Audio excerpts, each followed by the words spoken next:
I'm currently single, but because I've just recently become a resident in this street, I predict that I'll get a partner within 4 days. That's the average. That's partly why I moved here.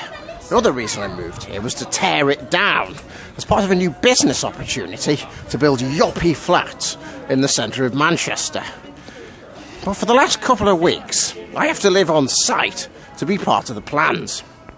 So let's see what I could get up to sustain myself over the rest of December and Christmas.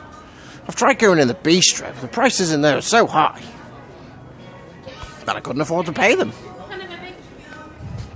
You know how hungry I get.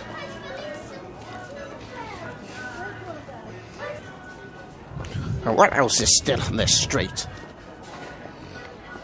2 newsagents. What's the point in that? But as long as one of them's got a copy of the Sun newspaper, I'll go to whichever one that is. And we all know that I like to get blotto. I've tried going into this pub. I just got badgered and canangled and disturbed by the locals in there. I didn't want to talk to them, I just wanted to get drunk. Oh, and find a woman. And I found that most of them were taken, or they were having multiple affairs all at the same time. And I said, well, I'll join in. I could be your 3rd affair. And then one of them agreed. They said that they wouldn't do it until I stopped visiting either this place or this place so much. 3 times a day. With having 2 chippies next to each other, what do you expect me to do? It's like letting the kid loose in the sweet shop. I said I'll stop going in there. And I'll stop going in there every night and getting blotto when you can explain to me why there's a street next door that's not even been built at all. It's just a picture. They ran out of beer once and I found this neat little trick. They sometimes leave their deliveries out behind the pub. And shall we say, an entrepreneurial individual such as myself can sometimes find an alternative home for it before it gets in there. So many people end up confessing their affairs in this backyard. Even I heard about 2 or 3 of them. Then I revealed them, of course, to watch the ensuing drama. Straight afterwards, they've put up CCTV now. The people have to keep their secrets to themselves, even in the ginnel.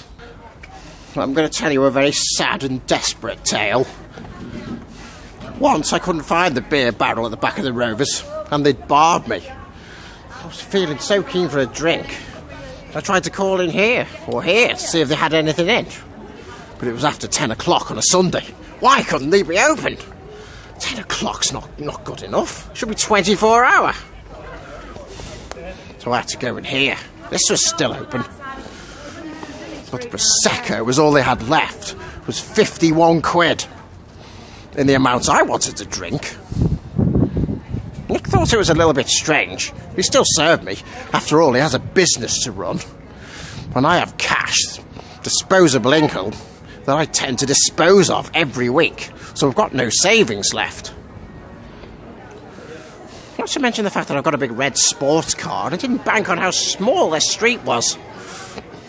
I ended up crashing into Roy's Morris Minor, which of course is a classic. The insurance claim was laughable in how high it was.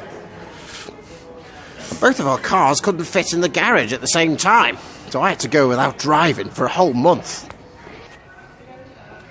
When it was time for my car to be done in Webster's Autos, it wouldn't even fit in the space, it's so small in here. There was a lot more damage than this one, I can tell you. But it didn't really look much like a car, it looked like one of those cube things that you see in scrapyards.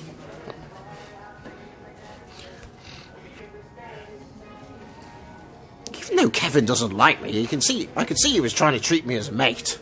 He still gave me a quote of £50,000 to fix it.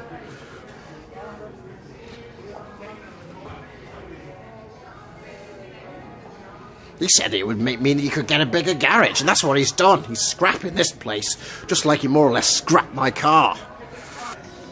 All in all, this is the worst street I've ever clapped my eyes on. I can't wait for it to be demolished in January.